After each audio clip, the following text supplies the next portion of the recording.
Hello guys, welcome back to the channel, welcome back to the garage, and welcome back to working on the project second gen. So it is a little wet, a little dreary outside, but I really want to get the second gen back together so we can get to driving it. It's been apart for way longer than it should have. But even with the dreary weather though, we just had some a visitation from three of our dear friends.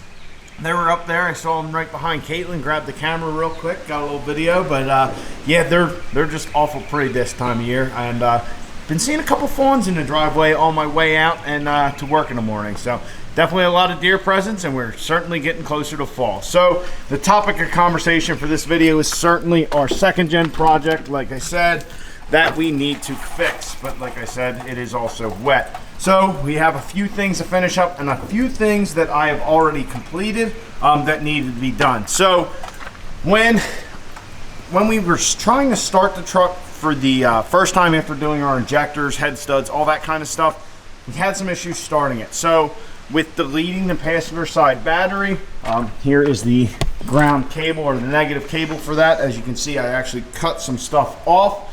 There's actually two cables, one here and one coming right off of the alternator wiring that needed to be grounded. So what I did was just kind of kept the connectors as they were, because they wide right here, and then added a spot to ground them to the body of the truck, making things simple. I will throw some paint on that so it doesn't rust up and we will have a good ground. Another thing that we did, I actually pulled the thermostat out, which we have new thermostat and coolant there. Here is the thermostat. So as you can see, kind of cruddy and crappy and got kind of, just kind of junk all over it. So figured with the new rad and all the stuff we did, might as well throw a new thermostat in it as well. But I also flushed the entire cooling system, just kind of stuck a hose in here and ran our lower coolant pipe down and flushed it until we weren't getting any more crap out of the rad, or not out of the rad, out of our engine. So took care of that. Also, we ran another wire. We ran the wire in the cab for our electric fan setup for our Flexolite fans. They need a key on power and an ignition on power source. This fuse panel here is hot all the time, so we had to run it inside the cab to the other fuse panel inside there. And I also had to run another wire, kind of pull that whole loom out and rewire everything, because I wanted to put a switch in so we can turn our fans on whenever we want it. So here's the other fuse panel. As you can see, I just used a little fuse tap. It's just the kind of the crappy ones that come with the Flexolite fan. It just clips over the fuse, but that's in. We have a 20 amp fuse on it. That is actually the fuse for the cigarette lighter right here, and that is key on power. So the other wire I have just under our floor mat. This wire, if I can do this right, this wire is actually going to be our on for the fans. So if we take the truck to the track, which will happen, and we want to cool things down or whatever, it's not up, it's not, just prevent it from getting hot, we can turn the fans on whenever with this. This actually needs to be grounded, so if we turn the truck on and we ground this wire,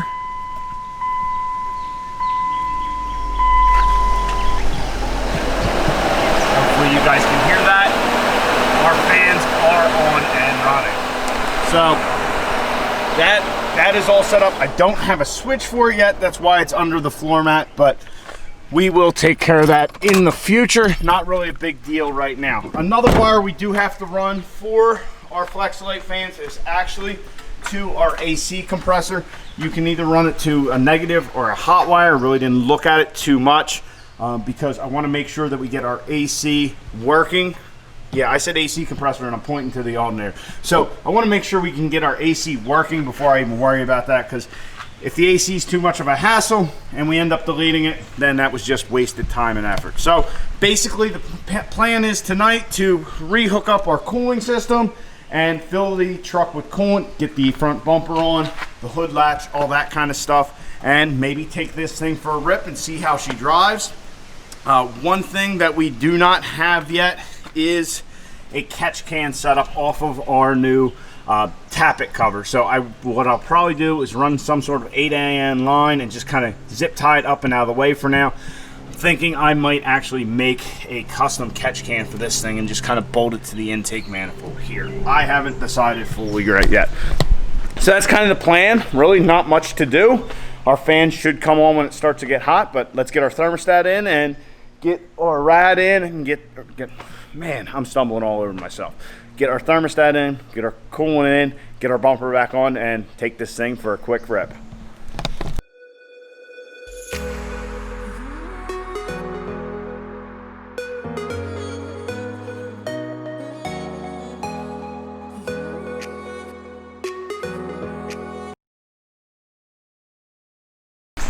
So guys, that didn't take long. We've hit our first roadblock. So we actually have the wrong thermostat. Here's the one that came out. As you can see, fits in our hole nicely, or it did. Our gasket here is all dry rotted and cracked. And here's the new one. Yeah, it doesn't even get close to fitting in there. And it didn't even have a gasket on it coming out of the box. So box definitely got a little wet from sitting out here. Oh well, I got the receipt. We're going to return it because if I had to guess, if I was going to put money on, this is probably for a 5.9 Magnum, not a 5.9 Cummins. So yeah, just remember when you're going to the auto parts store, you got to kind of spell it out for them. This is the diesel, the 6-cylinder, because people who work at Advanced and whatnot, you know how it goes. I need wipers for this. Well, what color's the truck? You know, dumb stuff like that. So all right, off to the auto parts store for a $13 thermostat.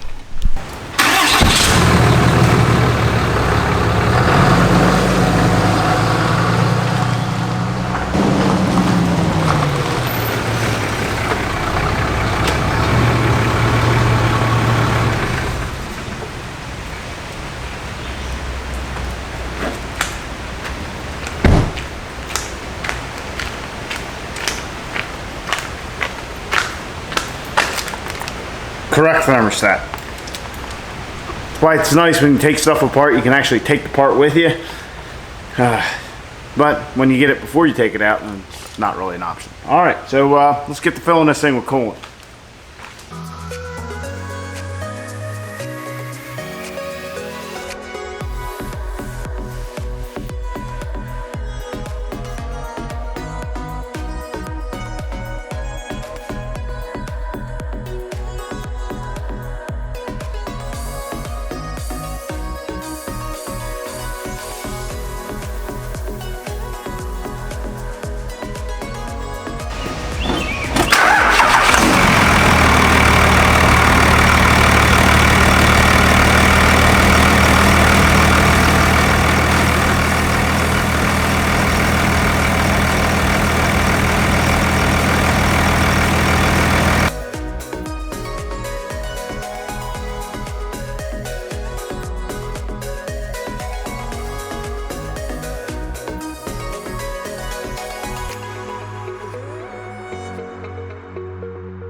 All right, so our bumper is back on. Everything went, easy there. Just 6 bolts, or I guess 8 bolts, something like that. Got that all on. Our fitment's pretty good. Everything's back together. I did start the truck and let it get up to operating temperature, which takes a while just sitting here idling. But I left the cap off the radiator, and I also pulled the one wire on the fans, so that way it would get up to where the thermostat would open, so we could fill it all the way with coolant. So we should be good. We should be ready for a rip. We have one more modification to make, and that's right here. So this is from Pure Diesel Power. All it is a little oil fill crankcase vent. So we have ventilation up top here. We do have the one for our tappet cover, but we don't have a catch can set up yet. We're gonna try this. If this ends up making a mess, we'll just rely on our catch can. Now we don't have that right yet, so all we can really do is take the truck for a little rip. And it is still kind of raining and it's picking up a little, but we'll just take it out for a short little jaunt. It is still warm, but everything's good there. Close it, and we have pretty good fitment on our bumper.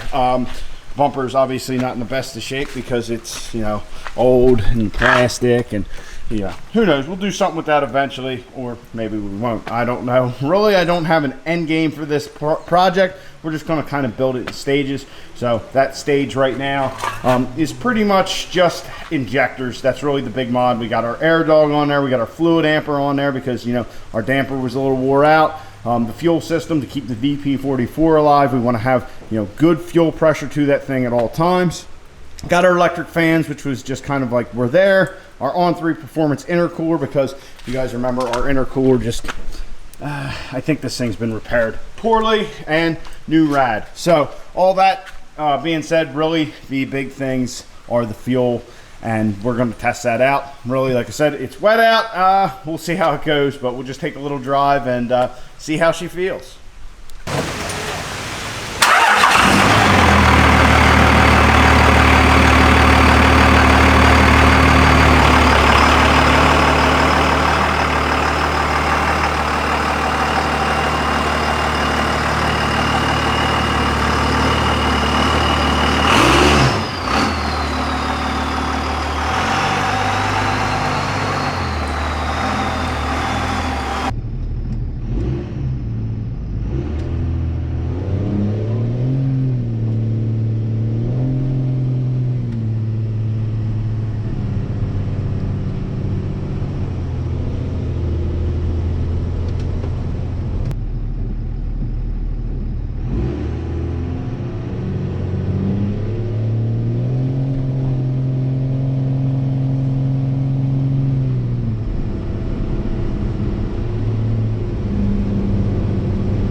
All right, so we're back from our little road trip. Everything looks good under the hood. Nothing to really, say, which is exactly what we want. So the fans were kicking on and off. The truck never got hot. It would get up to about like 190, and it would just kind of hover there. But you could hear, when I come to a stop sign or something, and you listen, you could hear the fans that they're working. They're kicking on like they should thermostatically. So that's good. Very happy with how this thing drives.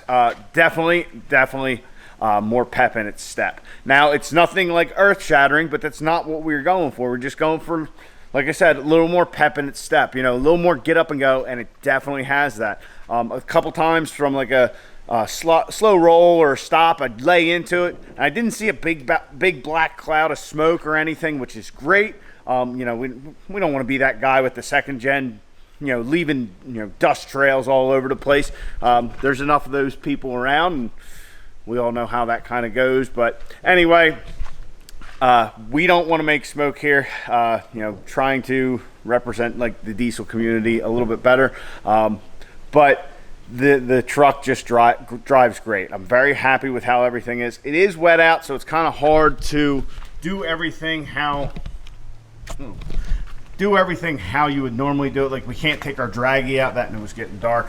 Draggy out and see how fast it is. I definitely think it is faster. I think that once we get our catch can figured out, that this old girl is going to need a trip to Cecil County Dragway. So until the race truck is ready to rip, we at least have the 24 valve to go. So like I said, everything just kind of worked. No check engine lights. There was a few when we first started the truck, but I cleared those codes. I think it was 2 were grid heater codes, and then 2 were like miscellaneous codes, probably from when, you know, we had the truck apart and all that kind of stuff, and when we first hooked up the battery. Grid heater codes may come back, and we may have to figure that out, so we will be keeping some of that stuff around in case we have to troubleshoot that issue. But like I said, the fans work, the injectors seem to be doing what they're supposed to and making more power. How much, I don't know. The other thing is, we still have that I don't know what's the right word. I don't want to say lame, but older technology, if you will. The older technology tuner of the super chips. See, that's not even the right way to say it too, because the Edge drag comp box is one that a lot of people tote as being a very good box for these trucks, and that's old school too. But I guess the super chips is more of a mild old school tuner. So anyway, until we get what I would like to have on it, it's going to have to suffice, but I want to get something where we can do some customizing with the tuning and all that kind of stuff, because custom tuning just is what really brings these things to life. At least the common rail stuff, VP44 truck, I'm sure it will help with, you know, once we maybe go a little further and build this thing up a little more, you know, help to keep, you know, smoke control and things like that, you know, so everything's just happy. And we don't want to be one of those second gen owners, and I don't want to pick on the second gen guys, but it seems like that's the ones you see blowing black smoke all over the place. Honestly, it's probably because they're the cheapest of the trucks, and yeah, so that means the younger generation is getting them. I'm not going to go on a rant about black smoke or nothing. If I didn't say that I haven't done it before, I'd be lying. If I didn't say I thought it looked cool, I'd be lying.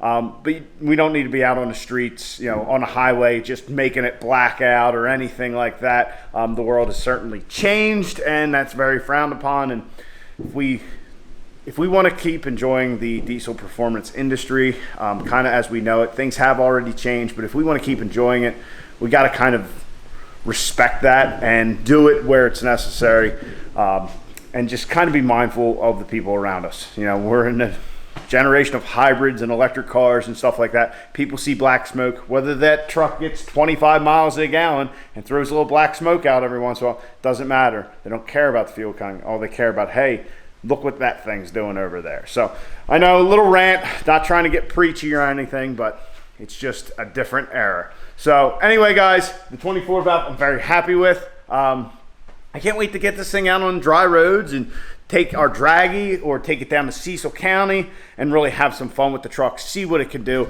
I am actually looking forward to, hopefully we can get the air conditioning figured out in this thing relatively easily, but I am hoping to drive this thing to work. I'm very curious to see what this truck gets for fuel economy, especially being it's 2-wheel drive. We got our flux diesel injectors and our fluid amper and all that kind of stuff. That should help just make the engine happy and get some good fuel economy. The big problem with that is the idiot behind the wheel, because I've never owned a car. Well, I had a diesel Jetta that got very good fuel economy when you no matter if you flogged it or not. But other than that diesel Jetta, because they are great fuel economy machines. Other than that, I've never had a vehicle that got good fuel economy. There's one common factor there. So anyway, guys, I know I'm kind of rambling here, but very excited with how the 24 valve has turned out. Too bad tonight was not a good night to test it out. But we will be taking it to work and just seeing how everything cooperates. So anyway, guys, I hope you enjoyed. Hope you're excited to see this thing at the track, making some passes, and, you know, kind of the continuation of how this build's going to go. But yeah, we're going to, you know, kind of, we're going to get our catch can thing figured out, and we're going to enjoy the truck for a little bit before we tear it down or kind of go crazy or do anything like that. Like I said, I want to try and do this in like stages. We got some injectors. Maybe next thing will be a turbo, a better tuner, stuff like that. So still rambling. Anyway, guys, I hope you enjoyed. Please like the video, subscribe down below. Catch you guys on the next one. Get out in your garage, get the wrenching on your truck.